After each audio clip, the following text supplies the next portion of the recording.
सांगत होते की 5 वाजल्यानंतर अनेकांना आपापल्या घरी जा म्हणून पोलीस सांगत होते। त्यामुळे आता काटेकोर अंमलबजावणी सगळ्या मुंबईतल्या नागरिकांना नियमांची करावीच लागणार आहे।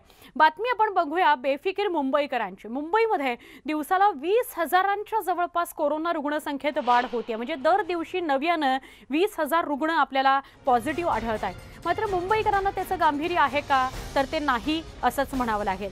मुंबईत अनेक भागात अजूनही गर्दी बघायला मिळते।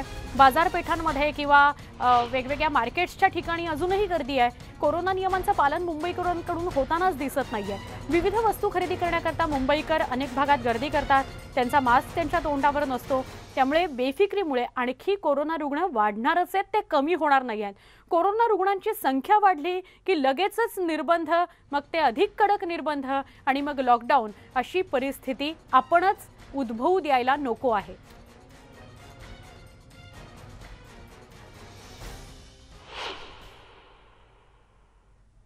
आर्थिक राजधानी मुंबईनंतर आपण बोलूया पुण्याकडे। पुण्यामध्ये सुद्धा खूप मोठ्या प्रमाणात चिंता व्यक्त केली जाते आहे, कारण पुण्यामध्ये दिवसभरात तब्बल 4,029 इतक्या नव्या कोरोना रुग्णांची नोंद झाली आहे। त्यामुळे पुणेकरांनी काळजी घेण्याची सुद्धा गरज आहे।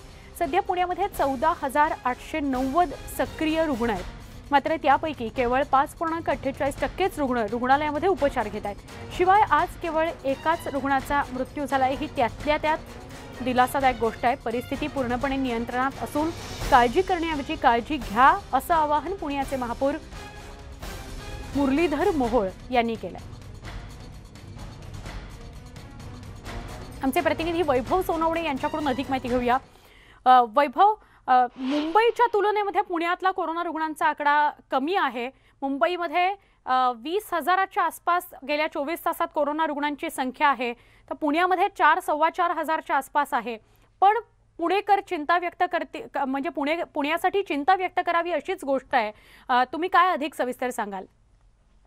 सुवर्ण, या सगळ्यामध्ये जो स्प्रेड आहे किंवा वेग जो आहे हा कोविडचा विषाणू पसरण्याचा, तो त्याचा राईज जो आहे तो अत्यंत वेगवान दिसून येतोय। गेल्या आठवड्याभरामध्ये 700 ते 800 रोजचे रुग्ण असताना हा वेग जो आहे तो 4 ते 5 दिवसांमध्येच 4,000वरती येऊन पोहोचलाय आणि तो पुढच्या आठवड्याभरामध्ये साधारण 10,000पर्यंत वाढेल अशी शक्यता व्यक्त केली जाते। सुदैवाची बाब एवढीच आहे, जवळपास 14,000 ऍक्टिव्ह रुग्ण आहेत। साधारण 14 ते 15,000पर्यंत ऍक्टिव्ह रुग्णांची संख्या आहे। मात्र असं असलं तरी केवळ 5.48 म्हणजे या तुलनेमध्ये अत्यंत किरकोळ रुग्ण जे आहेत त्यांनाच उपचारांची गरज पडलेली आहे। बाकीच्यांची लक्षणं ही अतिसौम्य दर्जामधली आहेत।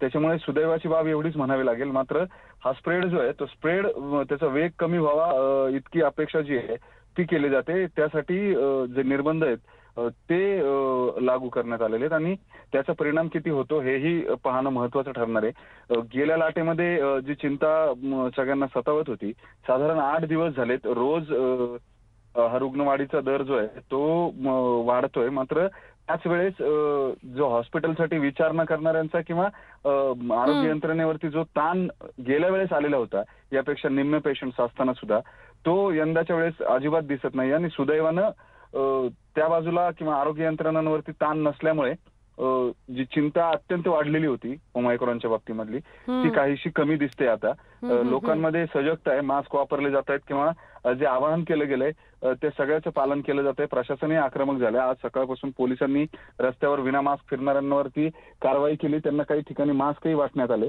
आणि मास्क वापरा असं आवाहनही करण्यात आलं। सोशल गॅदरिंग वरती लिमिटेशन आणलंय 50 पर्यंत। या सगळ्या गोष्टींचा परिणाम होणं अपेक्षित आहे। नक्कीच धन्यवाद वैभव, ही माहिती दिली त्याबद्दल। या सगळ्याचा एकत्रित परिणाम होऊ दे आणि तो रुग्णसंख्या कमी होण्यावर होऊ दे